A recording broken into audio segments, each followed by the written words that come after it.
Hello friends, कैसे हैं आप सब। Welcome back wifi study with Nandini, जहां पर हम डिस्कस कर रहे हैं 11 अप्रैल के करंट अफेयर। और सबसे पहले हम अपने मॉर्निंग के थॉट के बारे में बात करेंगे और उसके बाद अपनी क्लास को स्टार्ट करेंगे। असफलता एक चुनौती है, इसे स्वीकार करो। क्या कमी रह गई है देखो और सुधार करो। यानी असफलता से डरने की जरूरत नहीं है, उसको एक चुनौती की तरह लीजिए और उसको स्वीकार करिए। अगर आप असफल हो गए हैं तो कमियों को दूर करिए, फिर से सुधार करिए और आगे बढ़ते रहिए।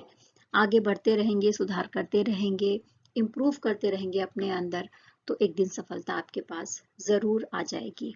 इसी के साथ में मैं स्टार्ट करूंगी आज की अपनी क्लास को। सबसे पहले हम बात कर रहे हैं नेशनल सेफ मदरहुड डे के बारे में, यानी राष्ट्रीय सुरक्षित मातृत्व दिवस के बारे में बात कर रहे हैं, जो हर साल 11 अप्रैल को मनाया जाता है कस्तूरबा गांधी के बर्थडे पर, यानी उनकी जयंती पर।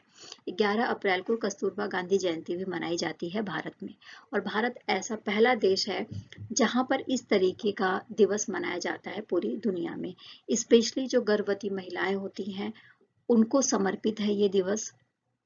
इस प्रसव के दौरान और प्रसव के बाद जो भी उनकी केयर करनी चाहिए, जिन अवस्थाओं से वो गुजरती हैं और जिन चीज़ों की और जिन जिन भावनात्मक और चिकित्सीय रूप में जिन चीज़ों की ज़रूरत पड़ती है, वो सारी इनको मिलनी चाहिए। उनकी पर्याप्त देखभाल होनी चाहिए। इस विषय में जागरूकता बढ़ाने के लिए ही राष्ट्रीय सुरक्षित मातृत्व दिवस 11 अप्रैल को कस्तूरबा गांधी के बर्थडे पर मनाया जाता है। और इसके लिए जो इनिशिएटिव स्टार्ट करा गया था वो व्हाइट रिबन अलायंस इंडिया के द्वारा स्टार्ट किया गया था, जिसे 2003 में भारतीय गवर्नमेंट ने स्वीकार कर लिया था और हर साल 11 अप्रैल को राष्ट्रीय सुरक्षित मातृत्व दिवस मनाने की बात कही थी। नेशनल सेफ मदरहुड डे हम कब सेलिब्रेट करते हैं? कस्तूरबा गांधी के बर्थडे पर सेलिब्रेट करते हैं 11 अप्रैल को। नेक्स्ट हम बात कर रहे हैं राष्ट्रीय पालतू दिवस। संयुक्त राष्ट्र अमेरिका में हर वर्ष 11 अप्रैल को नेशनल पेट डे मनाया जाता है, जिसका मुख्य उद्देश्य होता है कि लोग अपने जो पालतू जानवर हैं उनके साथ साथ सड़क पर जो मौजूद जानवर हैं उनको भी देखभाल करें, उनकी भी केयर करें। और इसके प्रति जागरूकता बढ़ाने के लिए ही ऐसा किया जाता है। इसकी जो स्थापना है वो 2006 में करी गई थी कोलिन पैगे के द्वारा। कोलिन पैगे कौन थे?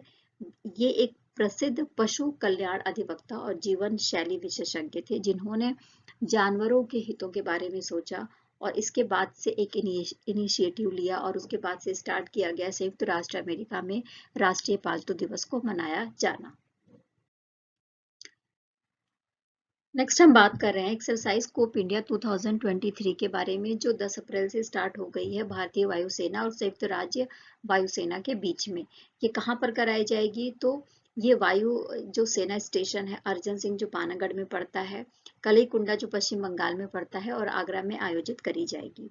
10 अप्रैल से इसका फर्स्ट फेज स्टार्ट हो गया है, जिसमें C-130J, C-17 और MC-130J जो विमान है वो तैनात होंगे और वो भाग लेंगे। साथ में ही जापानी वायु आत्मरक्षा बल भी भाग ले रहा है इसमें। और सबसे पहला जो एक्सरसाइज स्कोप इंडिया है वो कब स्टार्ट हुआ था? तो सबसे पहला एक्सरसाइज स्कोप इंडिया स्टार्ट किया गया था 2004 में।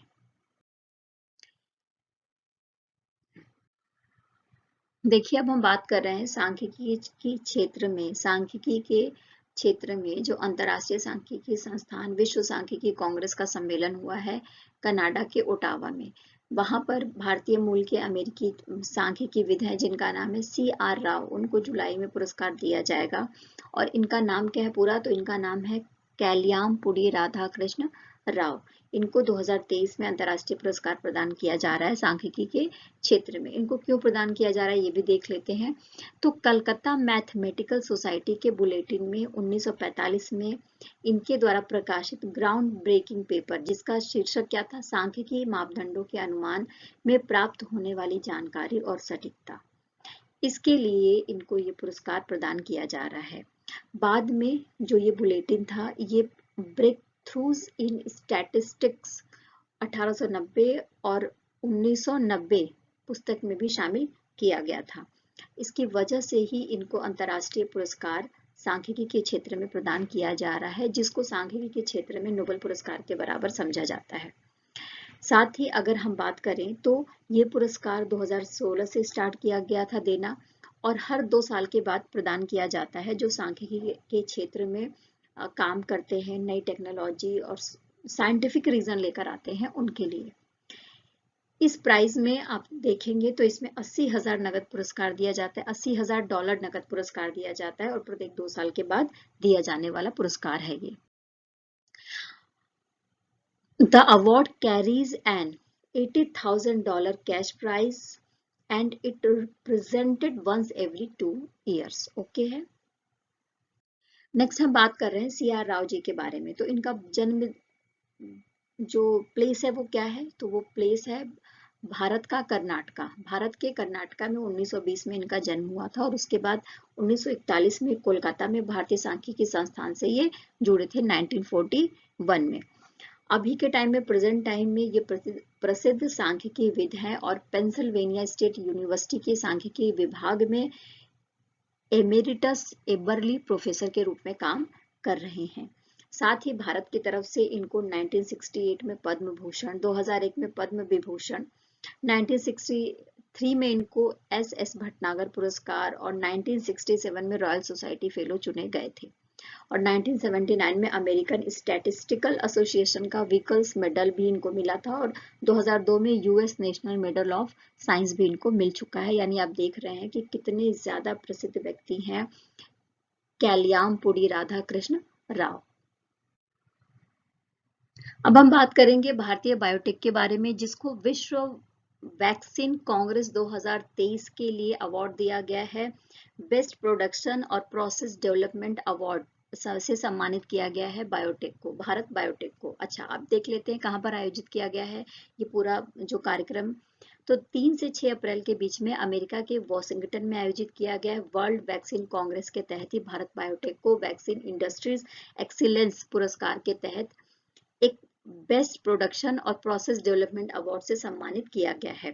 साथ ही आपको बता दें कि भारत बायोटेक दुनिया का पहला इंट्रानेजल कोविड-19 वैक्सीन आईएन कोवैक और इंट्रामस्कुलर वैक्सीन कोवैक्सीन के विकास के लिए जानी जाती है, जिसकी वजह से ये पुरस्कार दिया गया है।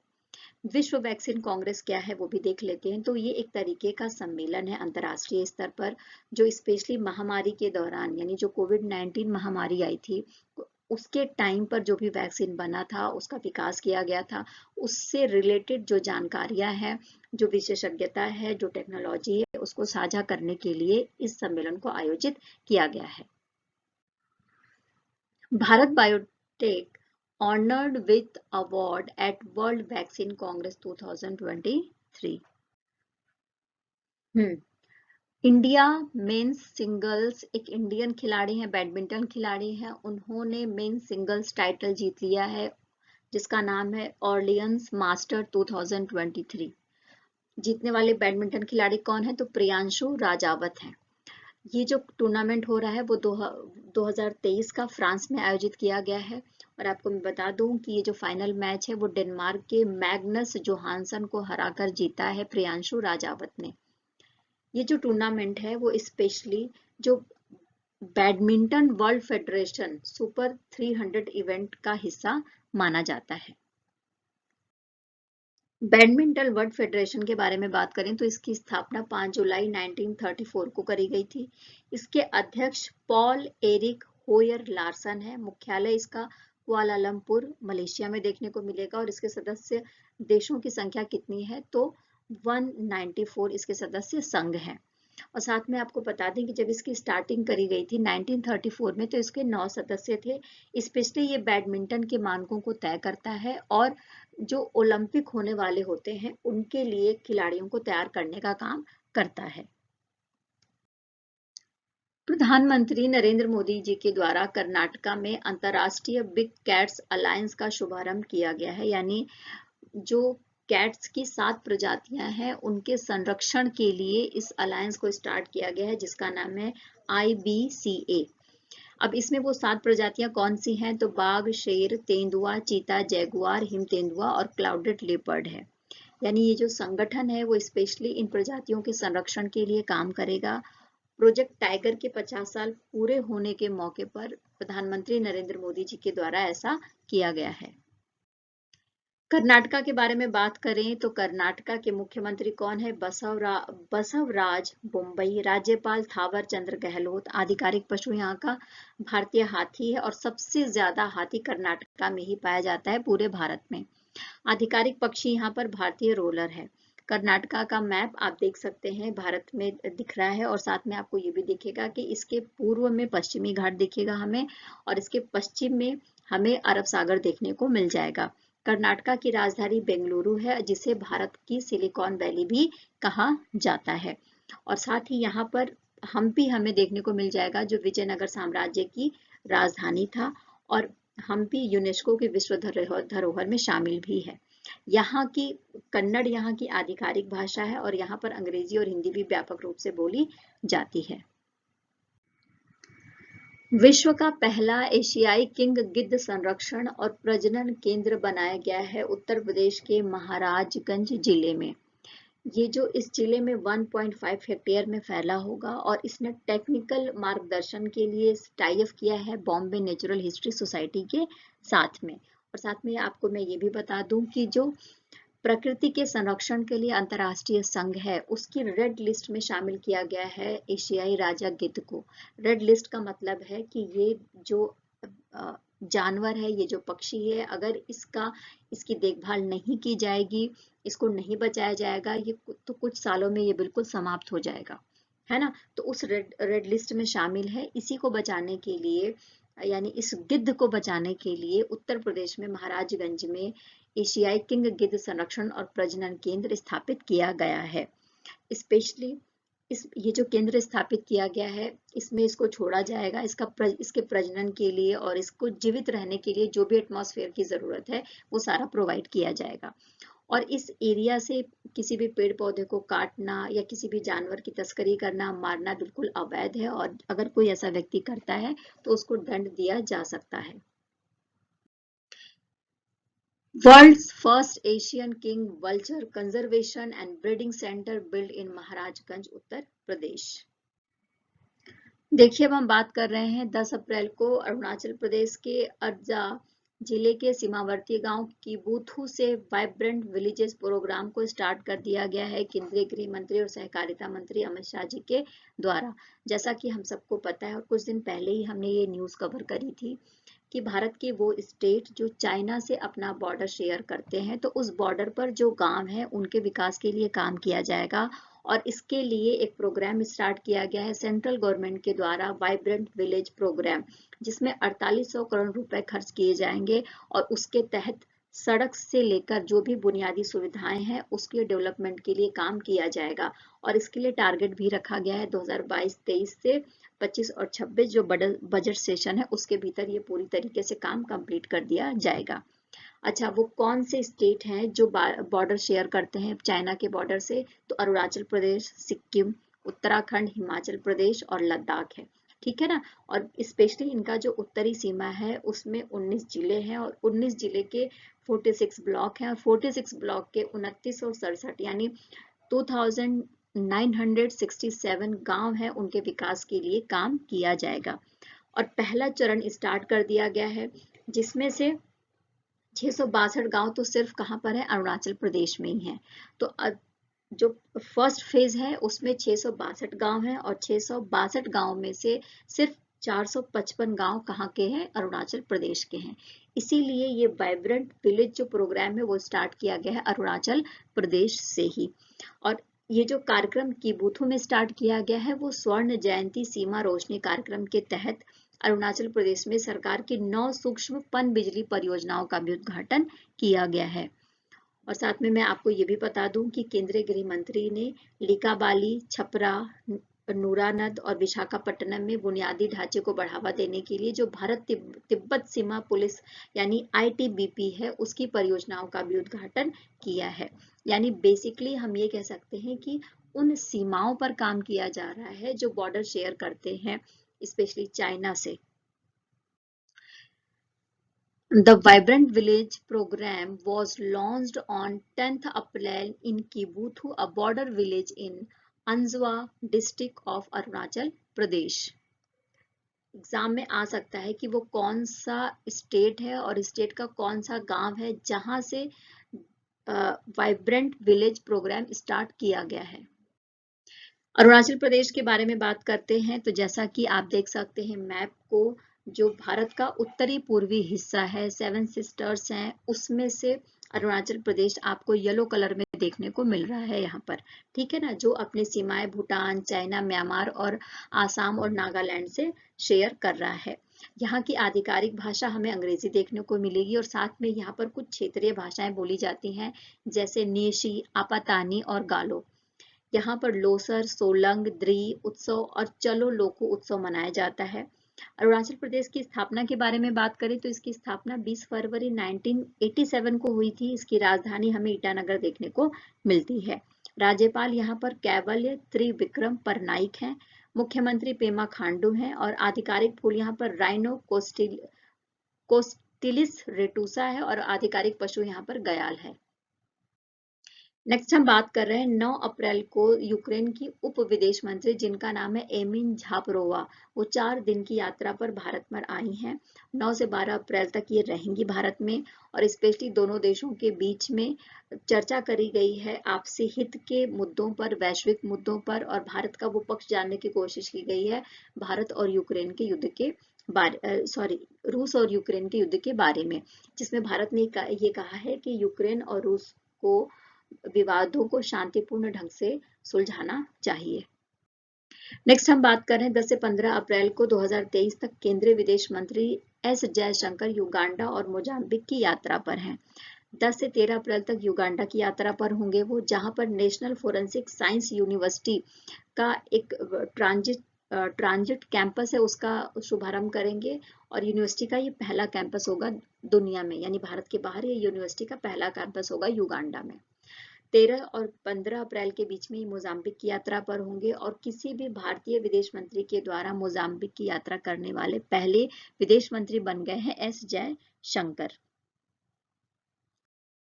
युगांडा के बारे में बात करें तो युगांडा और मोजाम्बिक दोनों अफ्रीका महाद्वीप के देश हैं। पहली चीज, युगांडा को आप मैप में देख सकते हैं, अफ्रीका का जो पूर्वी हिस्सा है, स्पेशली जो दक्षिणी पूर्वी हिस्सा है, वहां पर युगांडा हमें देखने को मिलेगा।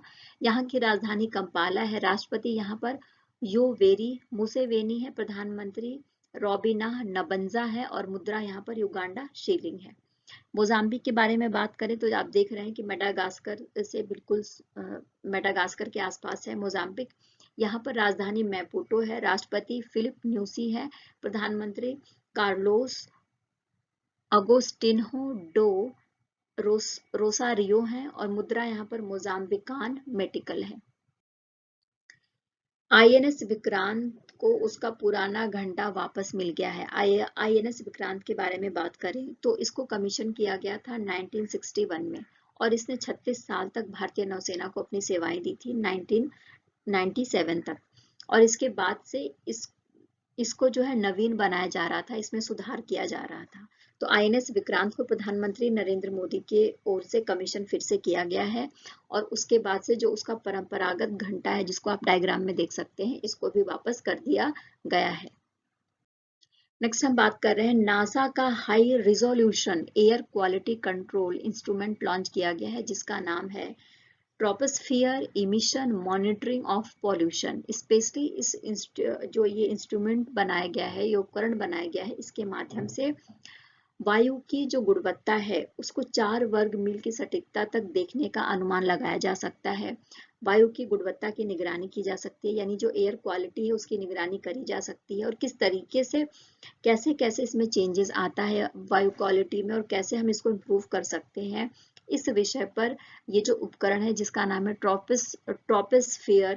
Troposphere emission monitoring of pollution, इसके माध्यम से बेहतर तरीके से जानकारी मिल सकती है।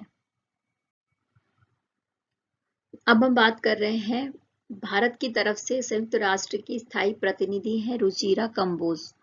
उन्होंने संयुक्त राष्ट्र ट्रस्ट फंड को 2 मिलियन अमेरिकी डॉलर का योगदान दिया है।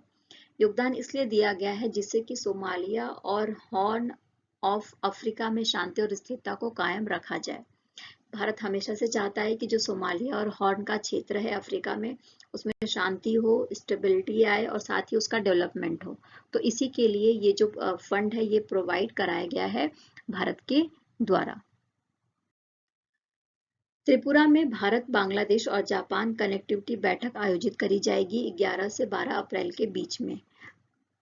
इस कनेक्टिविटी के माध्यम से उन पहलुओं की खोज की जाएगी जिसके माध्यम से कनेक्टिविटी स्थापित हो जाए और वाणिज्यिक जो कैपेसिटी है, जो कमर्शियल पोटेंशियल है, उसको किस तरीके से बिल्डअप किया जाता है, किया जा सकता है, इस विषय पर बात की जाएगी। नूर्नबर्ग परीक्षण या नूरबर्ग ट्रायल, इसके बारे में हम बात कर रहे हैं, जिसको सेकेंड वर्ल्ड वॉर के बाद मित्र राष्ट्रों के द्वारा सैन्य न्यायाधिकरण के लिए बनाया गया था।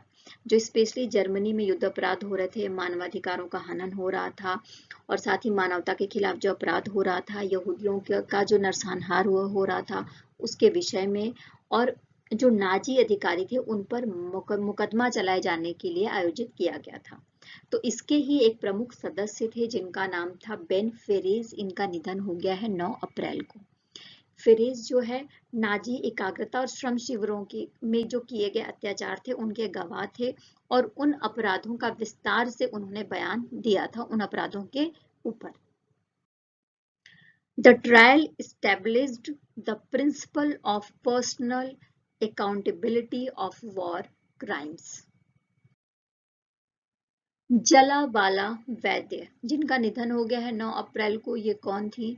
तो ये अक्षरा रंगमंच की सह संस्थापक थी और प्रसिद्ध रंगमंच अभिनेत्री थी। इनका निधन हो गया है। इन्होंने जो है 1968 में फुल सर्कल के साथ अपनी नाटक करने की जो यात्रा थी वो स्टार्ट करी थी और इनको संगीत नाटक अकादमी का टैगोर पुरस्कार, दिल्ली नाट्य संघ पुरस्कार और आंध्र प्रदेश नाट्य अकादमी पुरस्कार भी मिला था। इस सेशन में इतना ही दोस्तों, फिर से कल मुलाकात होगी इसी प्लेटफॉर्म पर, इसी जगह पर। और जैसा कि आप सबको पता है कि हमारा जो भी कंटेंट है उसको शेयर कर दिया जाता है टेलीग्राम के लिंक पर, तो वहां पर भी जाकर आप देख सकते हैं, पढ़ सकते हैं। नोट्स बनाना चाहते हैं तो प्रिपेयर कर सकते हैं। इंग्लिश और हिंदी दोनों में कंटेंट मटेरियल हमारा मौजूद है। साथ में ही चैनल को लाइक करते रहिए। लाइक करने में कोई भी पैसा नहीं लगता है। सब्सक्राइब कर लीजिए अगर आप चैनल पर नए हैं तो, और नोटिफिकेशन के लिए बेल आइकन को प्रेस कर लीजिए। शेयर करिए जिससे कि वहां तक पहुंच पाए जिनको इस तरीके के कंटेंट की जरूरत है। थैंक यू सो मच और मेरे साथ बने रहने के लिए आपका बहुत बहुत धन्यवाद।